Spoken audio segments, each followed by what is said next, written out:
Olá, bem-vindos e bem-vindas a mais um episódio do programa do Vizinho do Lado. É um programa inserido na Quarentena Climática, que é uma iniciativa da Greve Climática Estudantil e do Climáximo. Normalmente, os episódios são entrevistas gravadas e depois publicadas nas nossas redes sociais, mas desta vez estamos a experimentar um formato ao vivo no Facebook e vamos ver como é que corre. Tenho aqui comigo o professor João Leal, antropólogo e integrante investigador no Centro em Rede de Investigação em Antropologia, CRIA, na nova Faculdade de Ciências Sociais e Humanas. Obrigada, professor, por estar aqui connosco. Eu que agradeço. Gostaria de se apresentar, falar um pouco do seu trabalho, para quem não conhece. Sim, muito rapidamente, eu dou aulas na Faculdade de Ciências Sociais e Humanas, sou investigador do CRIA e tenho trabalhado sobre, enfim, vários temas. Ultimamente tenho trabalhado mais sobre o Brasil, sobre religiões afro-brasileiras no Brasil, mas bom, tenho trabalhado sobre vários outros temas, nomeadamente relacionados com, alguns deles com entrevistadores, identidade nacional, nacionalismo, e creio que é tudo como apresentação. Obrigada. Nós convidámos o professor também para ter alguma perspectiva da análise das ciências sociais e em especial da antropologia sobre a crise em que vivemos. Achámos que era algo importante. O tema de hoje vai centrar-se muito à volta da ligação entre o coronavírus, a globalização e o nacionalismo. Estes dois últimos temas que sei que também são objeto da sua investigação e análise. Pronto, então queria começar por perguntar de que forma é que considera que o processo de globalização pode ou não ajudar a explicar os efeitos da pandemia?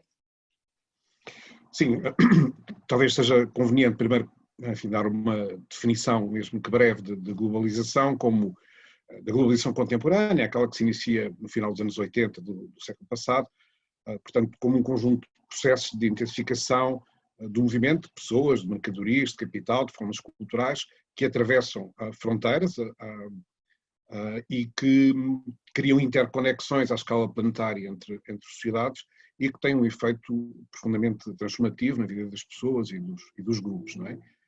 E se nós partimos desta definição de globalização, podemos entender alguns aspectos relacionados com a rápida difusão global do Covid-19. Portanto, aquilo que assistimos é de facto um vírus em movimento, não é?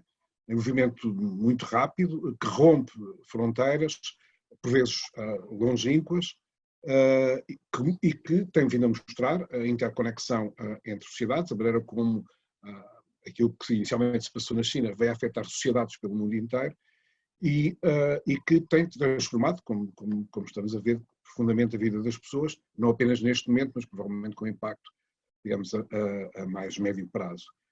A própria circulação do vírus parece ter sido facilitada, tanto quanto a gente tem visto através das notícias, por movimentos de pessoas que eles próprios associados à globalização, de viagens de negócios, turismo,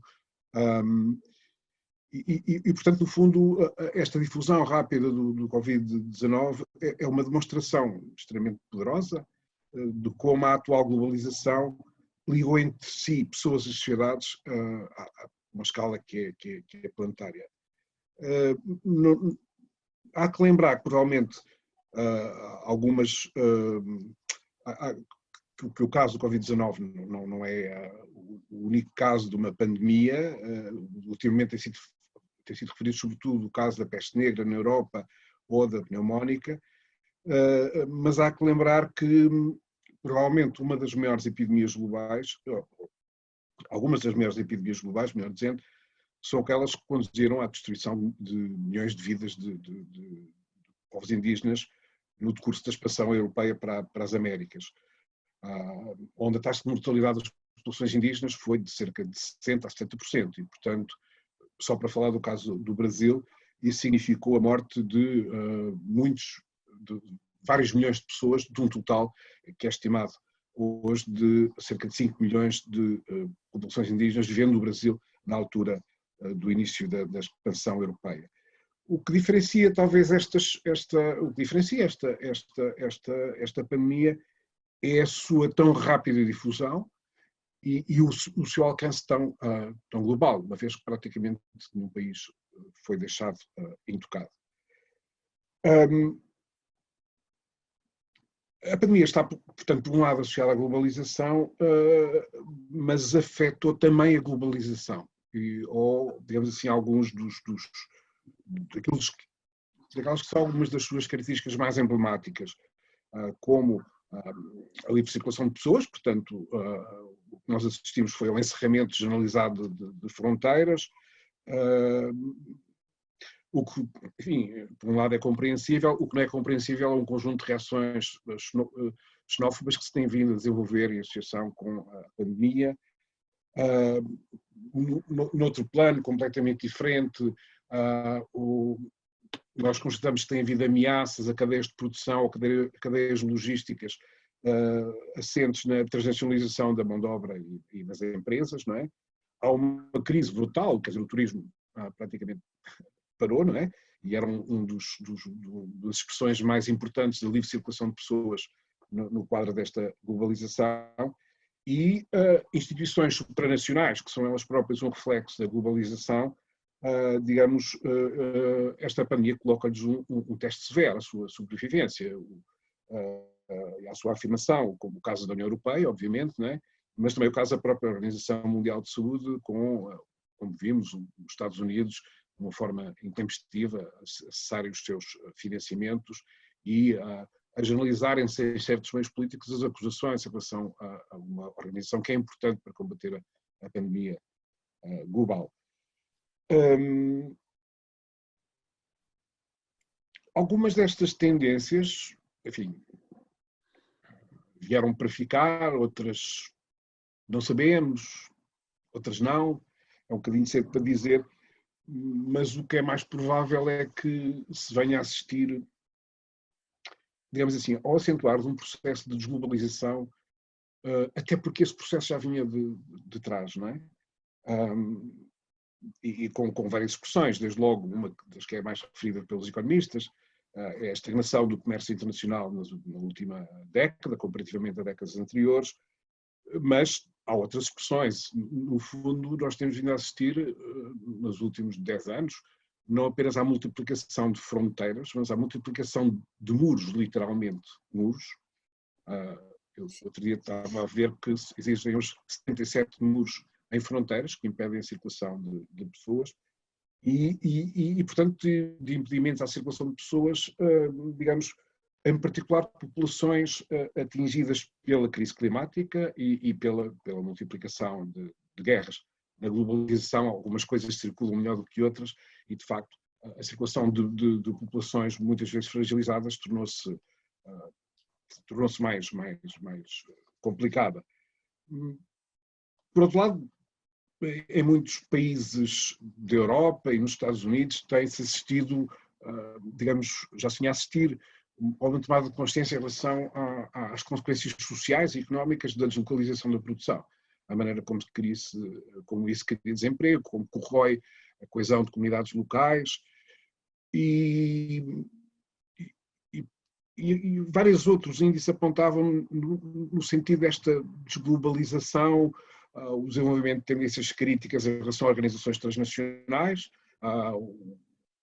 digamos, muitas delas que tinham vindo a concentrar atributos da soberania nacional, e portanto o caso do Brexit foi o caso mais ilustrativo dessa tendência, mas também, mais recentemente, o desenvolvimento da direita populista com uma agenda que é protecionista nas palavras, mas na realidade é xenófoba nos atos.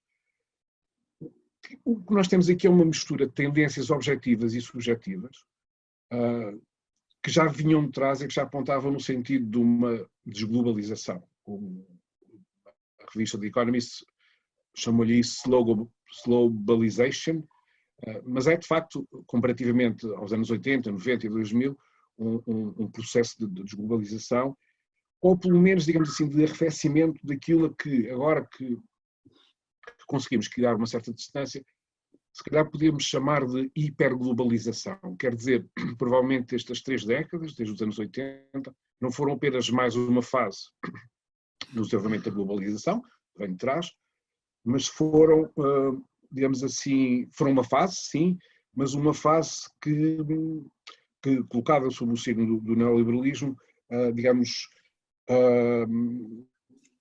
que, por um lado, foi longe demais em muitos aspectos, deslocalização de empresas, livre circulação de capitais, a chamada crise da dívida nos países do Sul, da Europa, aquilo que podemos classificar como emergência turística. Portanto, por um lado, foi longe demais, mas, por outro lado, em muitos aspectos foi longe de menos, isto é, foi longe de menos no combate conjunto à crise climática ou às crises humanitárias, foi longe de menos na criação de mecanismos internacionais de controle financeiro de grandes empresas, de movimentos de capitais. E vamos ver até que ponto é que a reabertura da economia e da política, enfim, vai confirmar esta tendência, ou vai acentuar esta tendência para a desglobalização e em que direções é que ela vai evoluir. Sim, essa era exatamente a minha segunda pergunta. Quais é que acha que seriam os possíveis desfechos? E pelo que já disse, parece que a crise do coronavírus vem confirmar, ou seja, ela, em tendência para a desglobalização não emerge aqui, ela sim vai ser confirmada ou acentuada agora com a crise do coronavírus. Será isso? Sim, quer dizer, é difícil, digamos, adivinhar o que é que será o estado do mundo quando se proceder, um processo que será lento, à reabertura da economia e da política, mas uma tendência provável é que, de facto, alguma dessas tendências desglobalizadoras tenham vindo para se manter. Claramente, é o caso, para dar um exemplo mais flagrante e que, enfim, tem sido muito discutido em Portugal, é claramente o caso do turismo, mas provavelmente manter-se-ão muito centrados à circulação de pessoas e provavelmente, digamos, nós não desejamos isso, não esperamos isso, mas alguns sinais apontam no sentido que poderá haver algum crescimento da xenofobia e, portanto, do impedimento do movimento de populações mais fragilizadas, de ações violentas em relação digamos, a populações que representem o outro, não é? Enfim, podemos temer algumas consequências, esperando, contudo, que elas não se verifiquem, não é? Sim, e pronto, uma das suas áreas de especialização também é o nacionalismo e a identidade, e pronto, acabou de referir isso também. Qual é que é a possível ligação entre esta crise do coronavírus e a ascensão do nacionalismo? Será que a tendência para a desglobalização também significa uma tendência para a ascensão destes nacionalismos? Ou de que forma é que estas correntes xenófobas se podem demonstrar?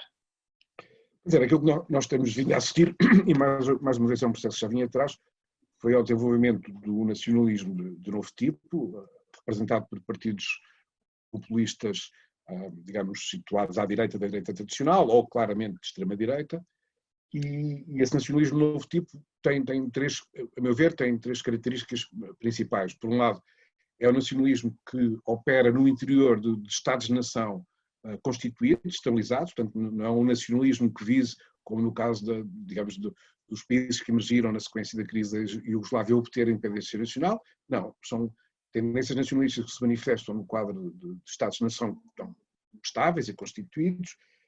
É um nacionalismo que defende fechamentos vários desses Estados-nação em relação ao exterior, e é um nacionalismo que, quando é confrontado com a crescente multiculturalidade das sociedades contemporâneas, em muitos casos decorrentes do peso das migrações da vida social contemporânea, advoga um regresso ao monoculturalismo e se articula por aí com expressões claras de xenofobia. Eu acho, isso já vinha atrás, não é? Na realidade é um movimento que se inicia ainda nos anos 2000 com partidos clássicos de extrema-direita, muitas vezes ligados à simbologia nazi, etc.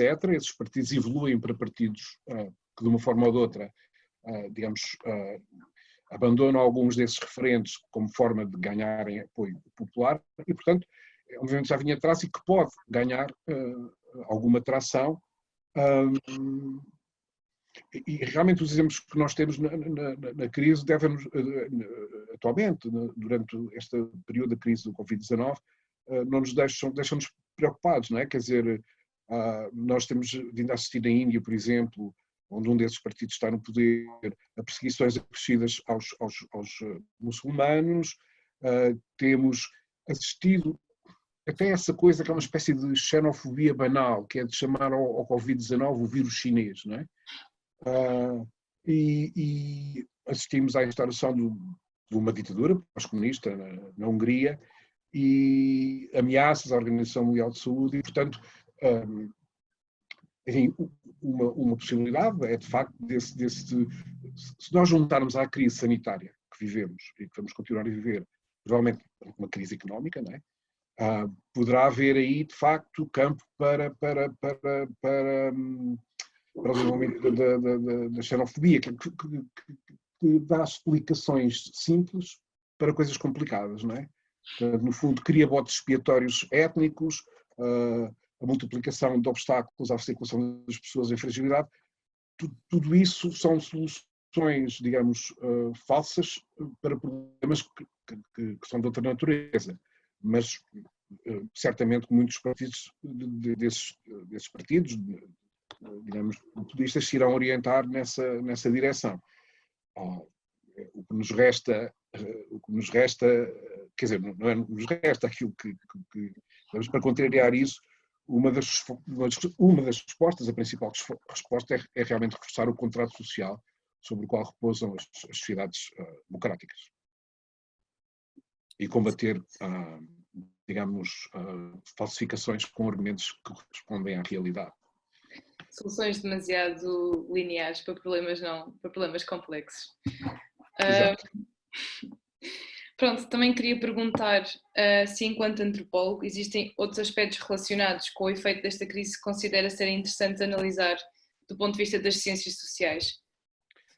Certamente que há outros aspectos e, bom, tem havido um boom digamos, de colegas portugueses e não portugueses a falar sobre isso. Eu acho que uma das coisas que, digamos, não é bem interessante, mas uma das coisas que sobressai mais nesta situação em que nos encontramos, de confinamento social, é a maneira como, de facto, esse confinamento social significa qualquer coisa que é relativamente óbvio, mas que é mantém a suspensão das bases materiais do laço social. Quer dizer, tanto a nível interpessoal, o confinamento significa que há limitações para esse relacionamento interpessoal, como ao nível dos pequenos e grandes ajuntamentos de pessoas que produzem grupos de todo o tipo, desde missas, festas, concertos, manifestações, não é? Isto é, tanto para puxar para a teoria social, não é? Tanto o social, de alguma forma, teorizado pelo Goffman, não é?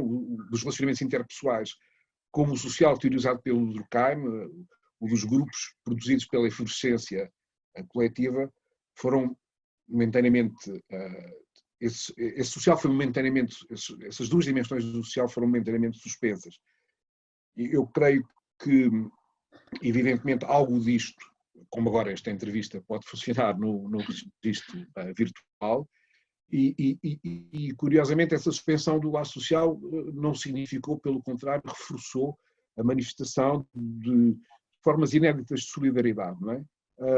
Mas pôs em evidência de alguma forma uma coisa que é essa espécie de fisicalidade do social, quer dizer, a maneira como a presença dos corpos, da proximidade, é importante para essas duas dimensões do social, das relações interpessoais ou da produção e do funcionamento dos grupos. Tudo isso está em suspensão, assim como as convenções sociais a elas associadas, a maneira como nos cumprimentamos, o facto de, enfim, digamos, enfim, temos que acompanhar certas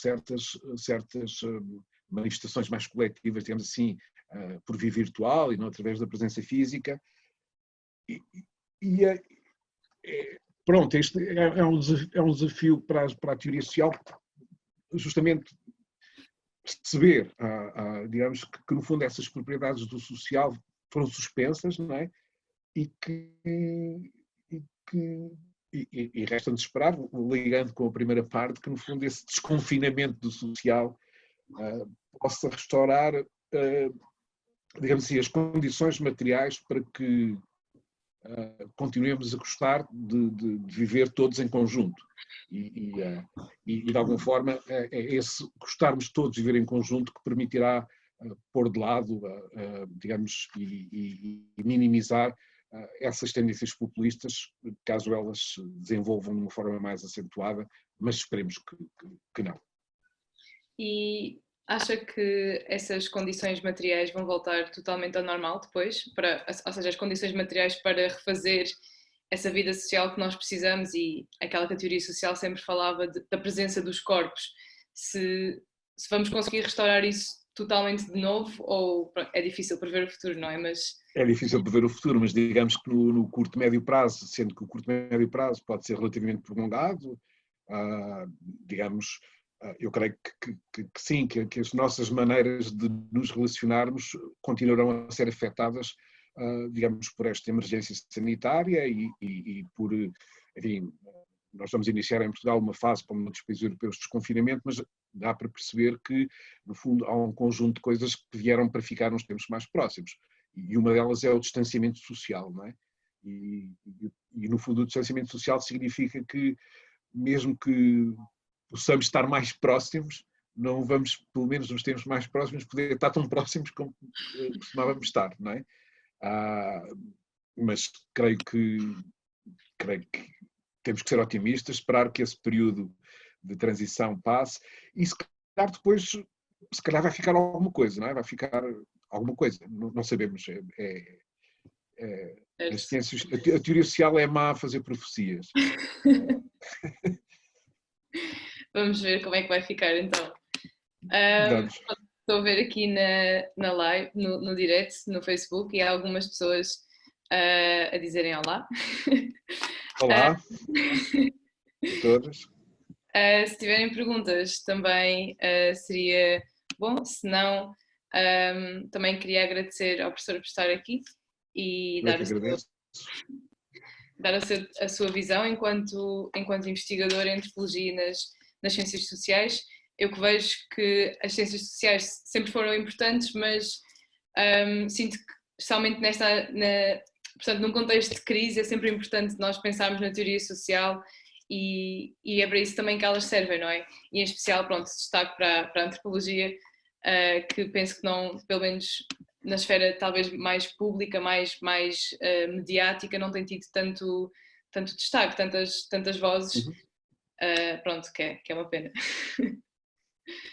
A vantagem da teoria social é a maneira como nos pode ajudar a entender o mundo, mesmo que o mundo tenha mudado muito nos últimos 2 ou 3 meses, digamos, dar-nos os instrumentos para tentarmos entender este conjunto de novas realidades com que estamos confrontados. A Gabriela estava a perguntar se recomenda algum antropólogo que esteja a trabalhar nas questões do Covid-19 e... certamente que haverá alguns colegas já a trabalhar sobre isso. Eu não, enfim, nestas condições um bocadinho precárias que nós enfrentamos, não tenho podido acompanhar o trabalho dos meus colegas, mas certamente sim. Eu sei que o CRIA tem um blog chamado Confinaria, onde vários antropólogos vão depositando textos, alguns deles mais, digamos, sobre a sua vivência do confinamento, mas textos de outra natureza sobre esta crise.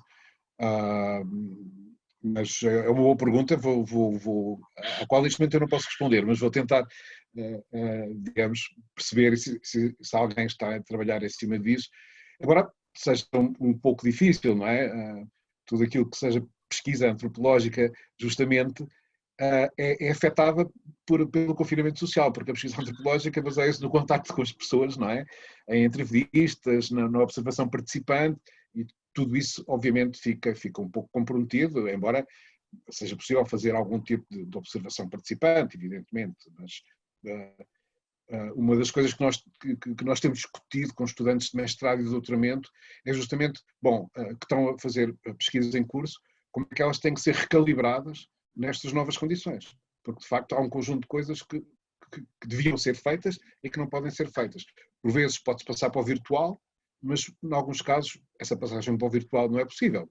Se está a trabalhar com população de baixa renda no Brasil, por exemplo. Essa passagem para o virtual é impossível. E pronto, muitos colegas nossos, na realidade, estudantes de doutoramento, pós-doutoramento, estudantes de mestrado, estão a ser confrontados com a necessidade de rever, digamos, um bocadinho a sua pesquisa em função destes efeitos, digamos, do confinamento social sobre o contacto com as pessoas. Certo. Então, ainda as pessoas estão a dizer que não conseguiram. Ok. Mas então parece quase irónico, não é? A antropologia que sempre trabalhou no terreno e no campo, agora ter de um pouco suspender ou repensar as formas como está a trabalhar. Pronto, acho que não temos mais nenhuma questão. Também não quero encerrar outra vez para não ter outro problema técnico. Mas não sei se quiser acrescentar algum comentário final, alguma coisa que considere importante.